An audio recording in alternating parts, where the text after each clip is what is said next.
श्री कृष्ण जी का रूप बनाकर सूक्ष्म रूप, और परमात्मा पीछे खड़े हो गए और ऐसे आशीर्वाद कर दिया। कहते हैं पहुंचे सूक्ष्म रूप मुरारी, खेचत खेचत खेच कसीसा। खूब जोर लाके खींच रहा है दुशासन, खेचत खेचत खेच कसीसा, सिर पर बैठे हैं जगदीशा।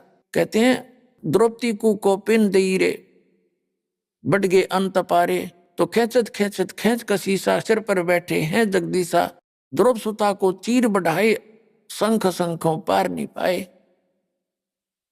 अब दुशासन साड़ी खींच खींच के इतना योद्धा था, कहते हैं 10,000 हाथियों की ताकत दुशासन के अंदर। जैसे आजकल तो हॉर्स पावर से गिनते हैं, उसमें एलिफेंट पावर गिनी जाती थी। इतना ताकतवर। और द्रौपदी कमल के फूल जैसी, परमात्मा की शरण में सत भक्ति, वो मालिक की पूर्व जन्म की साधक थी, इस जन्म की अभी तक उसको मदद मिल रही थी। लेकिन नहीं समझ में आती इन प्राणियों के, तो फिर परमात्मा ने वो अनंत बढ़ा दिया। दुशासन पसीनम पसीना हो गया, इतना तगड़ा योद्धा। तो फिर बताया परमात्मा ने आकर के कि द्रौपसुता को दीन ने लीर, जाके अंत बढ़ाए चीर। वो तो बात आई गई हुई। दुशासन थक के बैठ गया कि भाई कोई पता नहीं के जादू कर दिया इसने, तो ये जादू कहने लग जाते हैं फिर जो कर्महीन इंसान। फिर द्रौपदी अपने घर चली गई, बात वहां खत्म हुई। अब कुछ दिन के बाद श्री कृष्ण जी आए।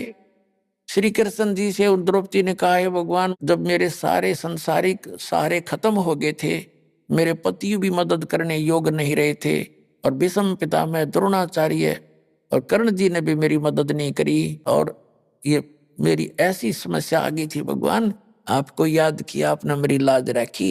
हे परमात्मा, मेरे कौन से कर्म का फल था? अब कृष्ण जी को तो याद भी कोई ना, उस पता भी नहीं था वहां की हो रहा उसकी गेल घटना। पुणात्मा यहाँ समझना चाहिए आपने कि वो करने वाला कौन था। तब द्रौपदी ने बताया ऐसे ऐसे हो गया था। सब ने बताया कि बड़े कमाल किया आपने, तो ये गुरु का नाम लिया जाता है, करता भगवान ये। पांडवों के गुरु भी श्री कृष्ण जी थे, तो श्री कृष्ण जी को दिव्य दृष्टि दी, क्योंकि पुण्य कर्मी प्राणी हैं और परमात्म पद प्राप्त है इनको। 3 लोक के प्रधान है, एक विभागीय मंत्री हैं, इनमें इतनी दिव्य दृष्टि होती है। उन्हें दिव्य दृष्टि से देखा कि हो द्रौपदी, आपने जब आप कंवारी थी अपने पिता के घर पे एक बार स्नान करने गई थी, तो एक अंधे महात्मा के कोपीन बह गई थी जल में, और आपने अपनी साड़ी पाड़ के और उसको कोपीन दी थी।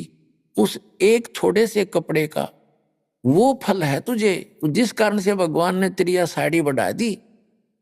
अब द्रौपदी उस बात को याद करती है, हे भगवान, हे परमात्मा, एक लीर यानी एक छोटे से टुकड़े के कारण मेरे हो गए चीर अपार, और जब मैं पहले जानती तो सर्वस देती वार। जब मुझे पहले पता होता ऐसा महापुरुष है, उस पर फिदा हो जाते, पता नहीं नाम लेते, उसे ज्ञान लेते हैं और कुर्बान हो जाते। मैं सर्वस देती वार, मुझे नहीं मालूम था वो इतने महापुरुष थे। एक छोटे से कपड़े के दान करने से आज मुझे इतना लाभ मिला। तो पुण्यात्माओं, आज आपको वो स्थान प्राप्त है, थोड़े से दान का असंख्यों गुणा मिलेगा।